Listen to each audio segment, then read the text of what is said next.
দেখো, আমরা digital marketing এ SEO part যখন করব, হ্যাঁ, আমরা একটা চেকলিস্ট ফলো করব, আমরা কি কি শিখব। ঠিক আছে? একটা ওয়েবসাইটকে এসইও করলে কেন এসইও করব? কারণ র‍্যাংকিং করার জন্য। কাস্টমারে তোমার একটা ওয়েবসাইট দিল, বলো আমার ওয়েবসাইটটা এসইও করে দাও, তোমার $200 দিব বা $300 দিব, বা রেট করা থাকবে, তুমি তোমার মার্কেট প্লেস থেকে নিলাম, বাস। এখন ওয়েবসাইট তো নিয়ে নিলা, এখন তোমাকে একটা চেক লিস্ট বানাতে হবে এরকম। এই সবগুলো জিনিস সেই ওয়েবসাইটে চেক করতে হবে তোমার। চেক করা যখন কমপ্লিট হয়ে যাবে, তখন ওকে বলবা যে রেডি, মানে যেখানে নাই সেখানে কিভাবে, এগুলো তো আমরা শিখবো প্রতিটা। এটা আমাদের সিলেবাস ইয়ের তোমার এসইও। হ্যাঁ, এই যে ভিডিও রেকর্ডিং হইতেছে, তুমি যে আমার জিজ্ঞেস করছো এটাও রেকর্ডিং হয়ে গেছে। ঠিক আছে, ওকে, সমস্যা নাই। চেক লিস্ট বলে এটাকে। হ্যাঁ, আমি ডেলিভারি দেওয়ার আগে চেক করে দিব সব ঠিক আছে কিনা, আমি কি অন পেজে সিউ করছিলাম কি করি নাই, এটা টিক মার্ক দিবে আপনি। ঠিক আছে, এইভাবে একটা টিক মার্ক দিবা, দিয়ে দিয়ে তুমি চেক করবা। টিক মার্কটা কিভাবে দিতে হয়, ধরো আমরা যদি টিক মার্ক দিতে চাই, এই যে এরকম আমি দেখাই দিই। টিক মার্ক রেড নিবা, ধরো আমরা এই যে এরকম কলম নিবা, আর কালার তো রেড আসছে, তাই না? এই যে কলমটা নিয়ে ধরো আমার অন পেজে এসে আমি করছি এরকম। ঠিক আছে, তাহলে আমার এটা কমপ্লিট হয়ে গেল।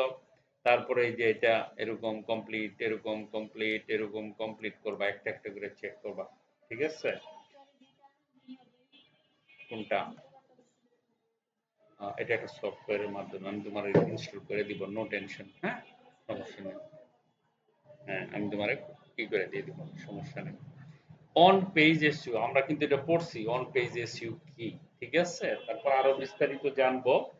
হ্যাঁ, পেজের ভিতরে এসইউ করা, এটা এটা কি হইলো কি হইলো না। ওকে, ঠিক আছে, যেহেতু আমরা অ্যাকাউন্ট করতেছি, তাহলে আমাদের কাজ করার আগে কিভাবে ডেলিভারি দিতে হবে সেই জিনিসটা তো শিখতে হবে। 2 number, keyword in URL title. দেখো, কিওয়ার্ড ইন ইউআর, কিওয়ার্ড কি জিনিস আমরা জানি। আমি ওয়েবসাইটের ভিতরে ওই জিনিসটা দিব যেটা কাস্টমার খোঁজে। কাস্টমারের এখন মনে করো তুমি ডায়মন্ডের বা জুয়েলারি একটা ওয়েবসাইট বানাইছো, ঠিক আছে, বা কাস্টমারে বানাইছে, তোমারে দিল, দেওয়ার পরে এখন কাস্টমার তো জুয়েলারি খুঁজবে, বিভিন্ন ডায়মন্ডের নাম আছে না, ওই যেমন রুবি, পিয়ার্লস, বিভিন্ন ধরনের ডায়মন্ডের কিন্তু নাম আছে, গোল্ডেরও নাম আছে, 21 ক্যারেট, 20 ক্যারেট, এরকম কিছু আছে। তো ওই নামগুলি থাকতে হবে ওয়েবসাইটের ভিতরে, নাইলে আসবে না, র্যাঙ্কিং হবে না। তোমাকে খেয়াল রাখতে হবে সেই কিওয়ার্ড দেওয়া হয়েছে কিনা ইউআরএল এর ভিতরে। ঠিক আছে, টাইটেল, ঠিক মতো ওয়েবসাইটের টাইটেল গুলি ঠিক আছে কিনা। ডেসক্রিপশন, যে জিনিসটা কিনবে কাস্টমার সেটার ডেসক্রিপশন আছে কিনা, বডি আছে কিনা, চেক রিডেলেবিলিটি, মানে এটা কি কাস্টমার পড়তে পারে কিনা, অ্যাফোর্ডেবল কিনা, সব ঠিক আছে কিনা, এটা তোমাকে চেক করতে হবে। হ্যাঁ,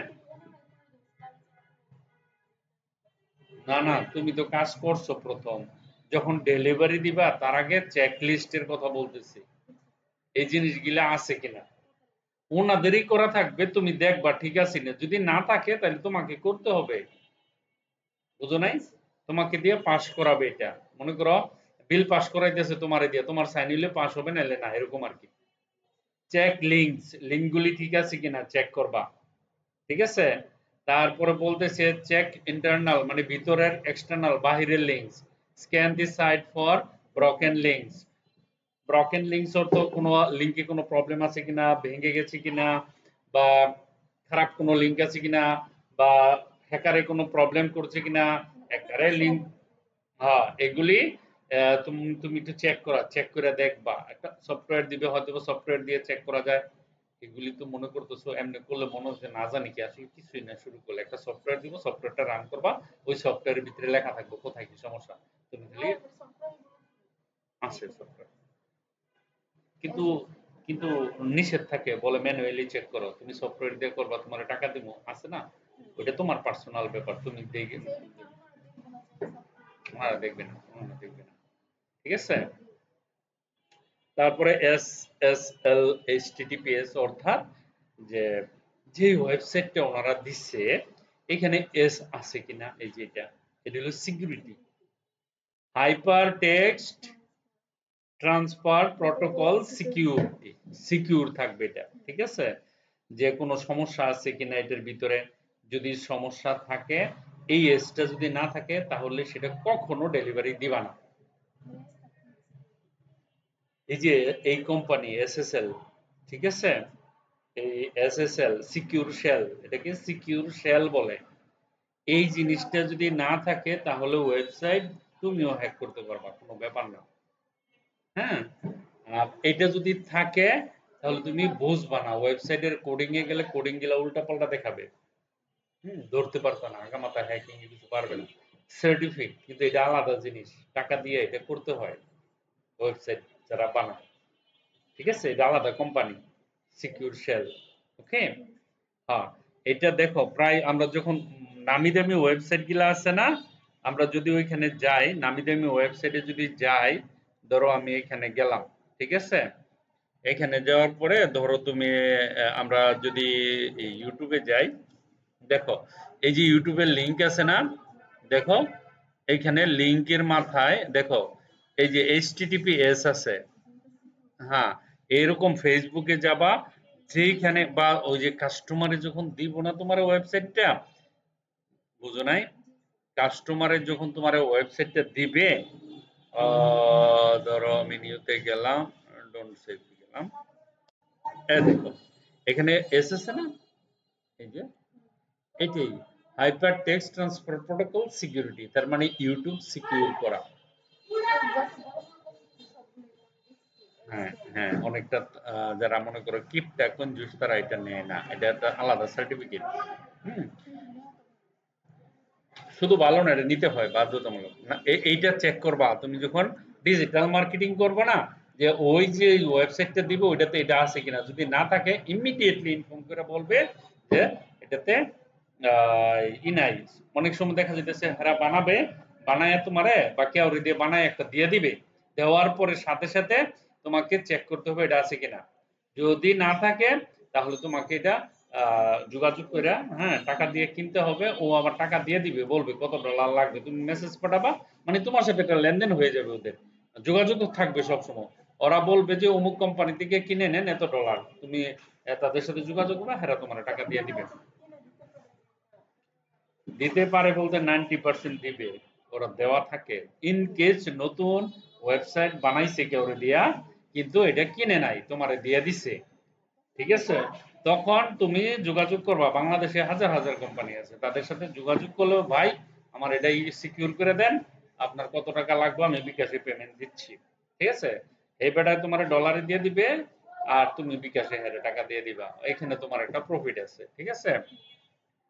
ওকে, তাহলে আমরা কি করতে পারি, এই জিনিসটা চেক করব, তাই না? ঠিক আছে। ওকে, তারপরে আমরা কি কি চেক করব, এই যে এসএসএল চেক করব।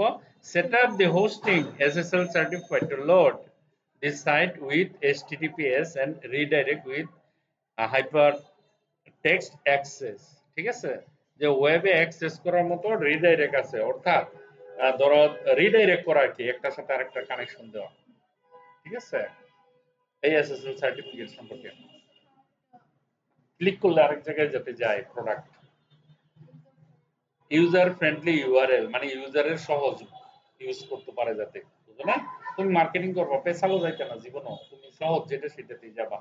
হুম, shared URLs containing the main keywords, keyword তো কইলে আমি যেটা দিয়ে খোঁজে, হুম, হ্যাঁ শর্ট যত ছোট করা যায়, লম্বা না, কাস্টমারের ঠেকা পড়ছে না লম্বা, কাস্টমার একটা ল্যাপটপ কিনবো এইচপির, হ্যাঁ, সে এরকম বলবে না যে ওয়ার্ল্ড প্যাকার্ড এরপরে এইচপি ডিটেইলস লিখবে না, এইচপি লিখবে, এইচপি লিখে এন্টার দিবে, আর কিছু লিখবে না, ঠিক আছে।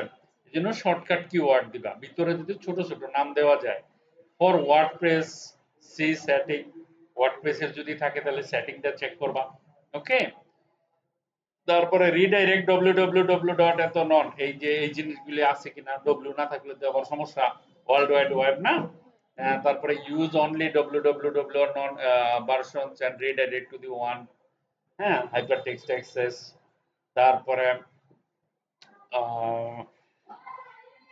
canonical URL, যেটা নাকি মানে সোজা কথা কি বলে এটাকে, লিগ্যাল, ইলিগ্যাল না। Make sure there's no duplicate content or set up canonical meta text, অর্থাৎ যে কোনো ডুপ্লিকেট যাতে না হয়, কপি পেস্ট যেন না করা হয়, হুম, এই কন্টেন্ট গুলা যেন না থাকে। তারপরে ওটা হইছে, আচ্ছা আসতেছি দাঁড়ান, আমরা এখানে robot dot text, robots dot TXT যাতে না থাকে। তারপরে check your robots dot TXT and make sure you allow indexing. Indexing মানে 1 2 3 সিরিয়াল মতো আছে কিনা, অ্যাডস ডট টেক্সট অ্যাডস গুলি ঠিক আছে কিনা, অ্যাডসেন্স ঠিক আছে কিনা, ঠিক আছে, গুগল ডট কম রিডাইরেক্ট, হ্যাঁ, তারপরে সাইট ম্যাপ, সাইটটা ম্যাপিং করা আছে নি, ধরো হোম পেজে ক্লিক করলাম, আমি একটু কন্টাক্ট পেজে যাব, কন্টাক্ট পেজে আছে কিনা, পুরো সাইটটা ম্যাপিং করা আছে কিনা, লিংক দেওয়া আছে কিনা, তারপরে ওয়েব মাস্টার টুল, সাইট ম্যাপ সব দেওয়া আছে কিনা, স্পিড আপ হচ্ছে কিনা, ক্লিক করলে দেরি করে নি, ঘুরে নি, না তাড়াতাড়ি ওপেন হয়, এগুলি সব একটা একটা করে চেক করতে হবে। Check loading speed and improve where possible, optimise media, ঠিক আছে, মিডিয়া টিডিয়া সব ঠিক আছে কিনা অপটিমাইজ করা। অনেক সময় দেখা যাচ্ছে কোনো ইউটিউব থেকে কোনো জায়গা থেকে ভিডিও দেওয়া হয়েছে, ভিডিও চালু হইতে দিতে লাগে 2 মিনিট, তাহলে তো হবে না, এটা অপটিমাইজ সাথে সাথে হতে হবে। কম্প্রেস ইমেজ, ইমেজ গুলা বড় সাইজ যেন না থাকে, কম্প্রেস করে ছোট সাইজ করতে দেবে। বড় সাইজ করলে কি হবে জানো, এটা মানে এমবি বেশি 2 জিবি ছবি যদি দিয়ে দাও, এটাকে কম্প্রেস করে মনে করো তোমাকে এমবি তে নিয়ে আসতে হবে, তাহলে তাড়াতাড়ি ওপেন হবে ওয়েবসাইট, আর তাড়াতাড়ি ওপেন হলে র্যাঙ্কিং হয়ে যাবে, কাস্টমারের রিভিউ দিবে, তাই না? তারপরে কম্প্রেস কোড, কোড গুলা কম্প্রেস করা আছে কিনা, minimise your HTML CSS JavaScript and other codes possible, যতটুকু সম্ভব ছোট করে দিবা, বড় বড় না। ভ্যালিডেট করবা, ভ্যালিডেট আছে না, ভ্যালিডেশন মানে অথেন্টিকেশন যেটাকে বলা হয়, হ্যাঁ, ক্রল ইউর সাইট, গুগল দিয়ে চেক করে নিবা ক্রোম সব ঠিক আছে কিনা, গুগলের কোনো সমস্যা আছে কিনা, and look for invalid code, কোনো অযৌক্তিক কোনো কোড আছে কিনা, হ্যাঁ, ইউজেবিলিটি ইস্যুস আছে কিনা, শেয়ারবিলিটি আছে কিনা, মানে শেয়ার করা যায়নি, শেয়ারের অপশন আছে নি, যদি না থাকে তাহলে এটা দিতে হবে। অ্যাড সোশ্যাল শেয়ার বাটন, এমন একটা বাটন থাকবো যে তুমি ক্লিক করলে সাথে সাথে ফেসবুকে চলে যায়, ঠিক আছে, লাইক ফেসবুক, ফেসবুকের আইকন গুলো যেন থাকে, হ্যাঁ, ইনস্টাগ্রাম যেন থাকে, টুইটার যেন থাকে, হ্যাঁ হ্যাঁ, এনেবল কানেক্টিং, রেটিং, হ্যাঁ, কানেক্টিং কাস্টমার যেন রেট করতে পারে এটাতে, ঠিক আছে, রেটিং দিতে পারে, আদার ইউজার ইন্টারাকশন, তারপরে মোবাইল ফ্রেন্ডলি, মোবাইলে যেন ওয়েবসাইটটা দেখতে পারে, ঠিক আছে, এটাকে বলা হয় রেসপন্সিবল। তারপরে build responsive design and crawl with Google's mobile friendly tester, ঠিক আছে। তারপরে কন্টেন্ট ডেলিভারি নেটওয়ার্ক, কন্টেন্ট গুলা যেন সুন্দর হয়, সাবলীল হয় ভাষাগুলি, ঠিক আছে। সিডিএন, সিডিএন মানে অনলাইন লিংক থাকতে হবে, like cloud player, improve speed and security and offers for SSL free, okay. তারপরে অপটিমাইজ মনিটর, মনিটরিং করা যায় যাতে সহজ পদ্ধতিতে, get an alert when your server fall, অর্থাৎ যখন তোমার তোমার তো ওয়েবসাইট থাকবে, এটা তো একটা সার্ভারে রাখা থাকবে, তাই না, তোমার বলতে আরেকজনের ক্লায়েন্টের, ওইখানে ওই ওয়েবসাইটের এমন একটা ওয়েবসাইটটা দেখা যাইতেছে যে, যেই ওয়েবসাইট ধরো মানে তুমি যেন অ্যালার্ট পাও বন্ধ হয়ে যেতেছে, সার্ভার নাই, এটা যেন অ্যালার্ট পাও, ঠিক আছে। হঠাৎ করে ওপেন হইতেছে না, কিন্তু কোনো মেসেজ পাও নাই যে সার্ভার অফ, তোমার ওয়েবসাইটটা পাবলিক যখন দেখবে যদি ওপেন না হয় তাহলে সার্ভারের সমস্যা, সেটার জন্য আগে থেকে অ্যালার্ট পাও, ওকে। তারপর Google analytics, install a tracking code in analyse traffic search control, ঠিক আছে, set up Google search control and link it to the analytic account, তারপরে get link, okay, share your link on relevant sites and forum, তারপরে reverse copy and your competitors backlinks, তারপরে age refs not free, ঠিক আছে, ফ্রিটা খারাপ, ওকে। তারপরে হ্যাঁ, suggested and pursues unlinked mentions, ঠিক আছে। এইটা যখন একদম সবটুকু যখন কমপ্লিট হয়ে যাবে, বাস বিসমিল্লাহ কইয়া কাস্টমারকে বলো তোমার ওয়েবসাইট চেক করো, এখন সব ঠিক আছে, এটা তোমার কাছে থেকে যাবে। এটা স্যাটিসফ্যাকশন জন্য তুমি সবগুলো দিছো কিনা এটা তোমার কাছে থাকবে, এটা ওই ব্যাটারে জানানোর দরকার নাই, তোমার কাজের জন্য এটা। কারণ যদি দুই একটা এরকম সমস্যা না কইরা থাকো তাহলে তো পেমেন্ট আসবে না। হ্যাঁ, চেক করে দিয়া পরে ডেলিভারি দিবা, তখন বাকি 50, দেখুন তুমি যখন কোনো কাজ করবা ফাইবারে 50% পেমেন্ট আগে দিয়ে দেয়, তারপরে কমপ্লিট হলে 50%। টাকা ছাড়া কেউ কাজ করে না, আর যারা করে তারা বোকা। কি নো প্রবলেম, নিতে পারবো, আমি দিয়ে দেবো, অসুবিধা নাই। ঠিক আছে, তাহলে ডিজিটাল মার্কেটিং এর ক্লাস হয়ে গেল, পাইথনের ক্লাসও কিন্তু হয়ে গেল। আমি পাইথনের টার্গেটটা করলাম